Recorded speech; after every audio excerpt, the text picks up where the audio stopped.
Today, we are talking about starting the year right.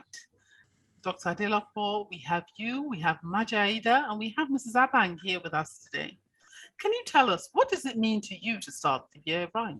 Starting the year right means that before we get into the hustle and bustle of work and everyday life, we need to ensure that our health is optimal as possible.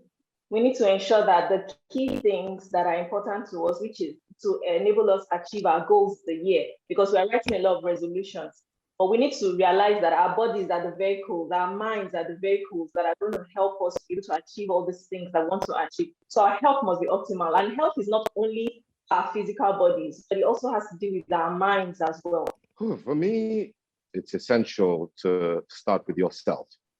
And that comes in the form of self-care. Getting up in the mornings, exercising, prioritizing that exercise is so important because it sets a standard for yourself.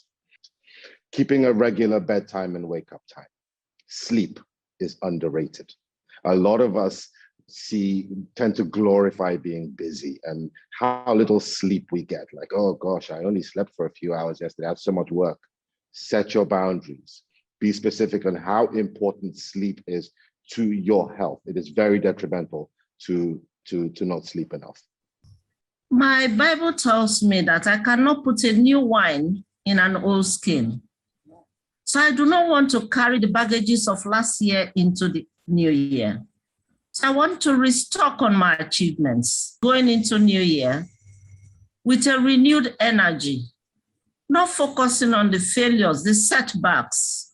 You can self-reflect on what has happened to you in the past, how best to be in the moments, how best to apply actions to overcome those weaknesses that take you out of self-control. Be in a deliberate lifestyle choices that guide your inner mind. I put it this way, meditate. Let's start with the general test. I mean, something as simple as having your blood pressure checks done is important. Ensuring that you know your numbers, as we always say, your blood pressure, your weight, your heart rate, very basic things. Ensure that those things are checked. So it's important that we need to take two other factors into our minds. So one is our genetic predisposition. What I mean by that is if one's parent or a close family or relative, first-degree relative, has a health condition, one also has to begin to have checks for those health conditions very early. The second factor that we need to put in mind has to do with your own inherent health conditions. You want to start your checks from your doctor. Now your doctor is able to put together all these factors and highlight the tests that are important for you to get done. First, hypertension on its own increases our risk of cardiovascular disorder. When you combine a high blood pressure with something like high cholesterol, it multiplies our risk of having complications such as stroke, heart attack, kidney failure. I mean, something like hypertension is the highest cause of kidney failure in an environment like we have here in Nigeria.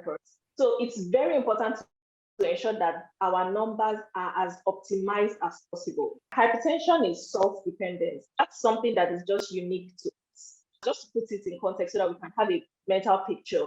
The amount of salt you're allowed to consume in a day is just about 1 teaspoon in a day, your own consumption of salt. And when we talk about salt, we're not just talking about table salt, we're talking about sodium as well in our energy drinks, in the snack and all the other things that we take, the preservatives. Some of them, all those canned foods have sodium in. So the first thing we always talk about when we address patients regarding how to bring the blood pressure under control is to control salt consumption. That's a major issue. So two major things. One, make your doctor your partner in health first. And secondly, ensure you get information from the right sources. The last 2 years have been a roller coaster of missing. So in going into this year, Make your doctor your partner in health and get your information.